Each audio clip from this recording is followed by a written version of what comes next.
ভালো লাগেনি কেউ বলতে পারবে না, কারণ এখানে ভালো লাগার কোনো সিন নেই। কথাটা কি ন্যাচারাল কথা, কিন্তু সত্য কথা এইসব বলে।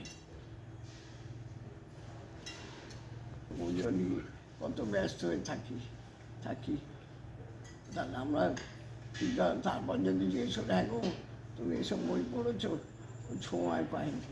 আর কি কেন সময় তো নষ্ট করেছো, যেখানে ওখানে উনি কি সব পৃথিবী ঘুরছে, তা তুমি ওখানে গিয়ে বললে কী হবে? মনে মনে বলো না, মনের মধ্যেই তো উনি তখন বসে আছে। আমার মনে মনে বলো না, বলো হ্যাঁ বলছে এটা করতে হয়, এটা রাতবন্দি করতে হয়। আর উনি কি ওখানে বসে থাকি? উনি তো কত জায়গায় বিশ্বব্রহ্মাণ্ডে চলাচল করছে। তাহলে আমি এখন ওখানে গিয়ে বলছি বাবা আমাকে ভালো করে দাও, আমার ছেলে মেয়ে এই করে বাসনার জন্য তো তুমি ওখানে গেছো।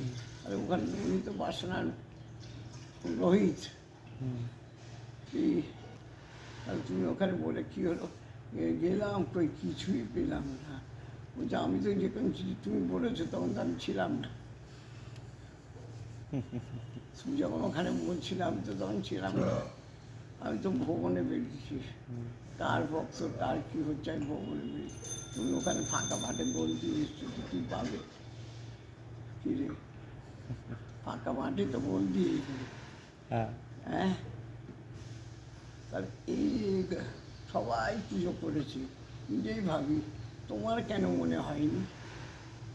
সবার তো মনে হয়েছে পুজো করেছে, তোমার কেন মনে হয়নি? ও করায়নি বলে তাই হয়নি,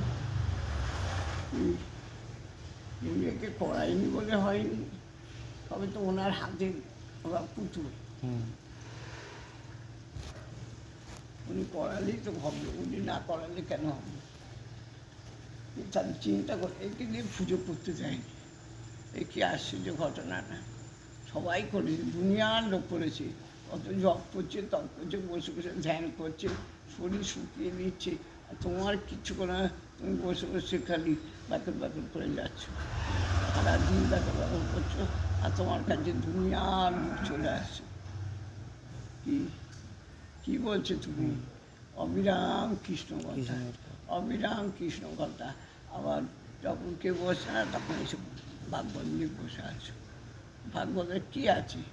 তার তত্ত্বকথা আছে তো, আর সেই তত্ত্বকথায় তুমি থাকছো। তাহলে আমি এই ঠাকুর ঘরে বসে লাভ কি?